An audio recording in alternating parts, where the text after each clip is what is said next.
আসসালামু আলাইকুম, পূর্ণতা ব্লগে সবাইকে স্বাগতম। আজকে আমি দেখাবো পাকান পিঠা। এটা পাকান পিঠা আমরা বলে থাকি, আবার তেলের পিঠা বলে। খেজুরের যে গুড় আছে সেই গুড়টা দিয়ে আমি বানাবো। চলেন তাহলে দেখা যাক। আমি এখানে একটা ছোট পাত্রের মতো প্রথম নেব চালের গুঁড়া। চালের গুঁড়া পরিমাণ মতো নেওয়ার পর আমি তার মধ্যে লবণ দিয়ে দেব। লবণটা দেওয়ার পর গুঁড়োগুলো আমি হাত দিয়ে এভাবে মেখে নেব, যাতে লবণটা সব গুঁড়োর মধ্যে যায়। তারপর এখানে আমি গুড় দিয়ে দেব। আমি এখানে পরিমাণ মতো গুড় দিতে হবে, যেমন মিষ্টি আপনারা খেতে চান ঠিক সেভাবে দিতে হবে। আর এইদিকে আমি কুসুম গরম পানি করে নিয়েছি, আর কুসুম গরম পানিটা অবশ্যই দিতে হবে। ঠান্ডা পানি দিলে পিঠাটা শক্ত হয়ে যাবে, খেতে ভালো লাগবে না। আর এই যে পিঠার যে ডোটা আমার তৈরি হয়ে গেছে। আর পাকান পিঠার ডোটা এত ঘন তৈরি করতে হয়, হাত দিয়ে ভালোভাবে চটকিয়ে চটকিয়ে আপনি ডোটা তৈরি করবেন, তাহলে খুব ভালো হবে, পিঠাটা বানানোর সময় ফুলবে।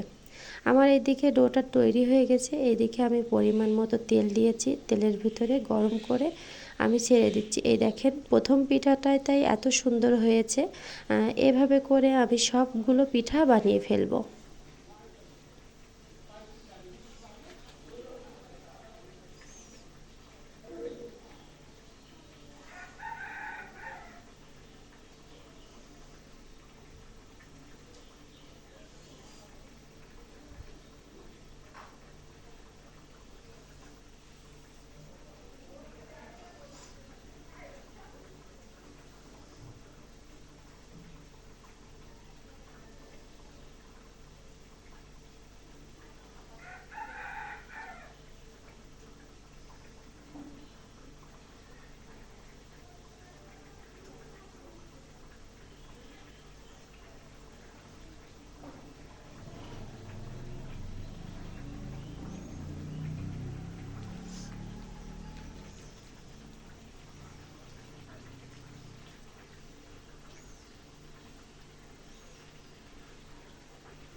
এই যে এভাবে করে আমি সব পাকান পিঠা বানিয়ে ফেলছি। আর পাকান পিঠা এমন একটা পিঠা, এতে কিন্তু গুড় বেশি বা ডোটা ঘন এগুলো হলে কিন্তু পিঠাটা ফোলে না।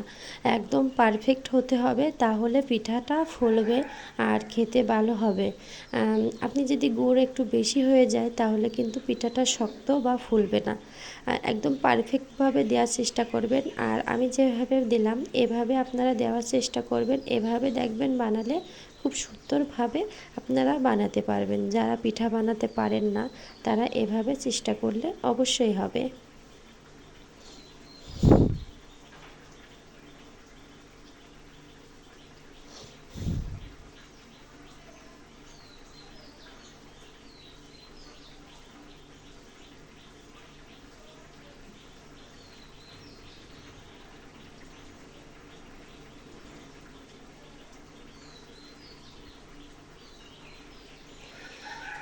এভাবে করে আমি সব পিঠা বানিয়ে ফেলছি। আমার কিন্তু অনেকগুলো পিঠা হয়ে গেছে, দেখেন সবগুলো কিন্তু ফুলে একেবারে বলের মতো হয়ে গেছে। আর এই পিঠাগুলো খেতেও দারুণ লাগে। ভিডিওটি ভালো লাগলে সবাই লাইক কমেন্ট শেয়ার করবেন, চ্যানেলটি সাবস্ক্রাইব করবেন। সবাই ভালো থাকবেন। আল্লাহ হাফেজ।